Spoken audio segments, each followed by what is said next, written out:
Welcome to fandom. তো চলে এসেছি আবার একটা ইন্ডিয়ান ফুটবলের আপডেটের ভিডিও নিয়ে। অনেক আপডেট আছে, ট্রান্সফার মার্কেটে পুরো আগুন জ্বলছে এই মুহূর্তে, চারিদিকে রুমারের ছড়াছড়ি। অনেক প্লেয়ারে কিন্তু ট্রান্সফার হয়েও গেছে, অনেকের সাথে অ্যাডভান্স টক্সে কিন্তু আছে। আমাদের যে দুই বড় প্রধান তাদের ট্রান্সফার নিউজ নিয়ে কিন্তু কথাবার্তা বলবো।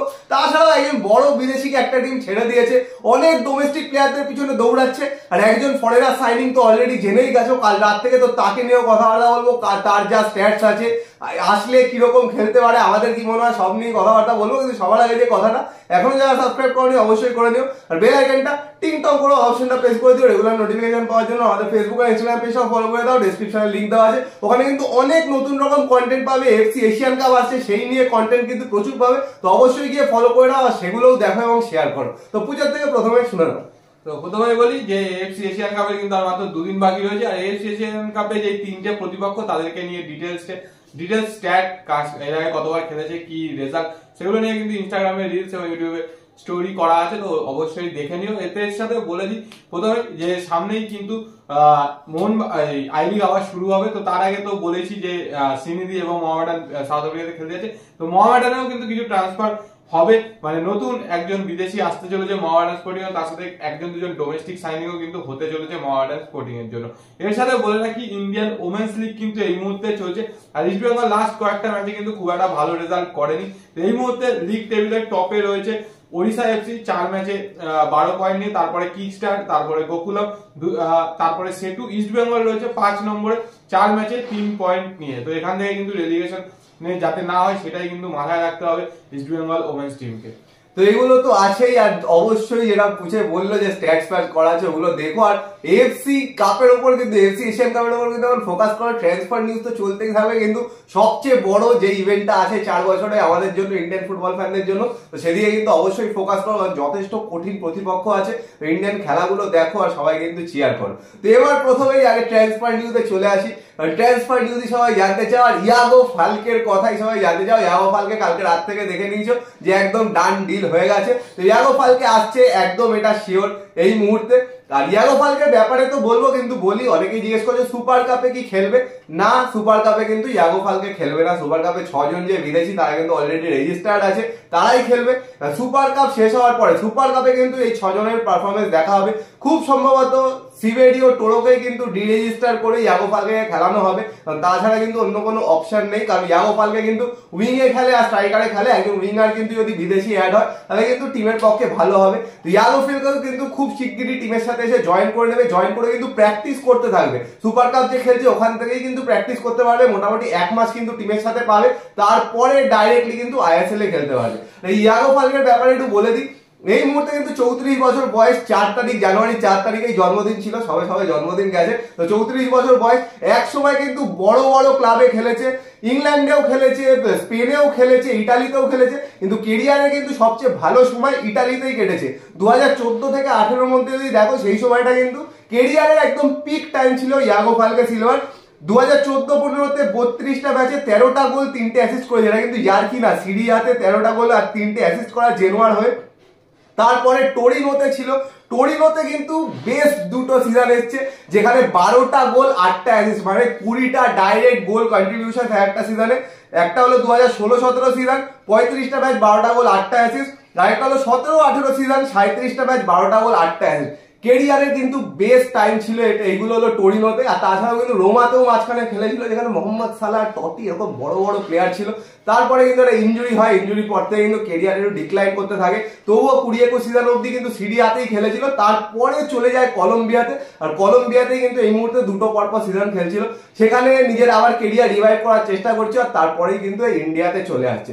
যথেষ্ট বড় লেভেলের প্লেয়ার, বড় মানের প্লেয়ার, সেই জিনিসটা যদি এখানে ক্লিক হয় তাহলে কিন্তু ইস্ট বেঙ্গলের অনেকটাই হেল্প হতে পারে। বা দেখার বিষয়, অনেক বড় প্লেয়ার এসেই কিন্তু ইন্ডিয়াতে ক্লিক করেনি। আবার অনেক প্লেয়ার যাদের কোনো স্ট্যাটসই নেই, যেমন ইয়াগো ফালকে লাস্ট কিছু বছরে সেরকম কোনো স্ট্যাটস নেই, তারা এসে কিন্তু বিশাল খেলে দিয়ে চলে গেছে। তো দেখা যাক ইস্ট বেঙ্গল এসে কি করতে পারে ইয়াগো ফালকে সিলভা। তো এর সাথে সাথে আরেকজন বড় প্লেয়ার কিন্তু ইন্ডিয়া থেকে চলে গেল, সেটা হচ্ছে গ্রেগ স্টুয়ার্ট। মানে যখন ইন্ডিয়াতে এসেছিল একজনের হাত ধরে, তারপরে 2টো সিল কিন্তু জিতেছে আইএসএল এর, অসাধারণ পারফরমেন্স। আর ও খেলাকালীন কিন্তু মুম্বাই সিটি এফসি কোনো ম্যাচ হারেনি নর্মালি। তো সেই সাথে মুম্বাই সেই গ্রেগ স্টুয়ার্টের সাথে কিন্তু Mumbai city FC golden handshake করে নিয়েছে, আর ও মোটামুটি আবার স্কটল্যান্ডে ফিরে যাচ্ছে। যতদূর খবর হয়তো মাদারওয়েল এফসি বা রেঞ্জার্স এই দুটোর মধ্যে হয়তো কোনো ক্লাবে হয়তো জয়েন করতে চলেছে। তো সেখান থেকে কিন্তু একটা খুব বড় ক্ষতি মুম্বাই সিটি এফসির জন্য। সেই জায়গা থেকে যেহেতু অ্যালবার্টো নগোরা ছিল আনরেজিস্টার্ড ছিল, তো ওকে কিন্তু সুপার কাপের জন্য রেজিস্টার করা হয়েছে। মেবি হয়তো এই স্কোয়াডটা নিয়ে এল খয়েতি নগোরা এদেরকে নিয়ে হয়তো বাকি সিজনটা হয়তো কন্টিনিউ করতে পারে। এবার চলে আসি সানা সিং এর কথা, মানে Chinglensana Singh, one of the best defenders ইন্ডিয়াতে এই মুহূর্তে। আরআর আলীর পরে যদি দেখা হয়, চিংলে সানা সিং কিন্তু খুব ভালো ডিফেন্ডার, হায়দ্রাবাদকে অসাধারণ সার্ভিস দিয়েছে। কিন্তু হায়দ্রাবাদের এই মুহূর্তে ফাইন্যান্সিয়াল প্রবলেমস এর জন্য কিন্তু চিংলে সানা বেরিয়ে যেতে চাইছে, কারণ ও কিন্তু রিপোর্ট করেছে যে ওর কিন্তু অনেকটাই স্যালারি এখনো বাকি দেওয়া হয়নি। আর চিংলে সানাকে নিয়ে টানাটানি হবেই একদম, যেটা একদম বাস্তব কথা। ওদিকে কিন্তু বেঙ্গালুরু এফসিও চাইছে, এদিকে মোহনবাগানও চাইছে চিংলে সানা সিংকে, কারণ মোহনবাগানে কিন্তু ডিফেন্সের প্রবলেম আছে। আনোয়ার আলী যেহেতু ফিরবে না, চিংলে সানা সিংকে কিন্তু চাইছে। তো দেখা যাক চিংলে সানা কি ডিসাইড করে, বেঙ্গালুরুতে যাবে নাকি মোহনবাগানে আসবে। মোহনবাগানে আসলে কিন্তু কম্পিটিশন থাকবে, কারণ পরের বছর কিন্তু আবার আনোয়ার আলী ফিরে আসবে। তো সেই জায়গা থেকে চিংলে সানা কি ডিসাইড করে এটাই কিন্তু দেখার বিষয়। কিন্তু মোহনবাগান যদি সাইন করে নিতে পারে, একটা মেজর বুস্ট কিন্তু মোহনবাগান পেয়ে যাবে। এরপরে চলে আসি নিখিল পূজারির কথা। তো নিখিল পূজারিকে নিয়ে তো টানাটানি চলছে। তো ইস্ট বেঙ্গল অনেকদিন ধরে চাইছে নিখিল পূজারি এবং হিতেশ শর্মা দুজনের সাথে কথাবার্তা হচ্ছিল।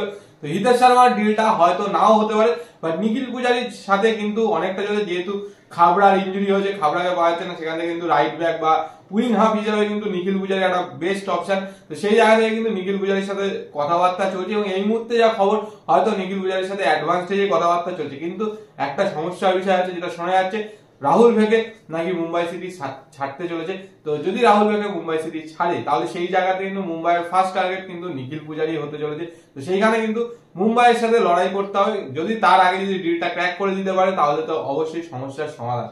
তো বড় বড় প্লেয়ারকে কিন্তু টার্গেট করে রেখেছে, কিন্তু ডিলগুলো কিন্তু ক্র্যাক করতে হবে, কারণ নিখিল পূজারি এলে কিন্তু ইস্ট বেঙ্গলের একটা মেজর বুস্ট হবে। তো তবুও বলবো নিখিল পূজারি আসার পরেও কিন্তু ইস্ট বেঙ্গল একটা মেজর ল্যাক করবে, সেইটা হলো একদম সেন্ট্রাল মিডফিল্ড বা ডিফেন্সিভ মিডফিল্ডে। সেই জায়গায় কিন্তু একজন প্লেয়ার আনতেই হবে, আর সেই জায়গায় একদম ইয়াং একজন প্লেয়ার আনতে হবে, যে কিন্তু ভালো এই মুহূর্তে খেলছে।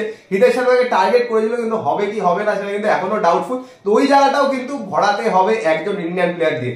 যদি করতে পারে, আমার তো মনে হয় যে টপ সিক্স এর দাবিদার কিন্তু হতে পারে, যদি সবাই ক্লিক করে যায়। এবার ক্লিক করাটা কিন্তু একটা মেজর ব্যাপার, যে হবে কি হবে না। তো দেখা যাক আলটিমেট কি হয়, মোহনবাগানে নতুন নতুন কি কি অ্যাডিশন হয়, কারণ মোহনবাগানে হাওয়াস আসার পর কিন্তু কিছু চেঞ্জেস হতে পারে, এরকমই খবর। আর ইস্ট বেঙ্গলও একটা দুটো ডোমেস্টিক সাইনিং হবে, সেগুলোর সাথে কথাবার্তা চলছে। আরো কিছু ইয়ং প্লেয়ার যারা অন্যান্য টিমে সুযোগ পাচ্ছে না, বেঞ্চে থাকে, তো সেরকম কিছু প্লেয়ারের সাথে কিন্তু কথাবার্তা চলছে। তো সেগুলো দেখা যাক কি হয়, এখনো অনেকদিন সময় আছে। তবে ডিলগুলো মোটামুটি আশা করা যায় যে সুপার কাপের বা এই মাসের মিডিল না হতে হতে কিন্তু কিছুই হবে না। তো যা যা আপডেট ছিল পুরো বলে দিলাম। ইস্ট বেঙ্গল ফ্যান যারা আছো, ইয়াগো ফালকেকে নিয়ে তোমাদের কি বক্তব্য, কি মনে হচ্ছে কমেন্ট বক্সে কমেন্ট করে জানাও। আর মোহনবাগান ফ্যান যারা আছো, তোমাদের কি মনে হয় চিংলে সানা সিংকে যদি সাইন করতে পারে, তাহলে কতটা বুস্ট পেতে পারে মোহনবাগান, সেটা নিয়েও কিন্তু কমেন্ট বক্সে কমেন্ট করে জানাও। আর ভিডিওটা পছন্দ হলে লাইক করে দিও, শেয়ার করে দিও, চ্যানেলটা অবশ্যই সাবস্ক্রাইব করে দিও, বেল আইকনটা টিং টং করে দাও নোটিফিকেশন পাওয়ার জন্য। তো চলো আমাদের জন্য টাটা।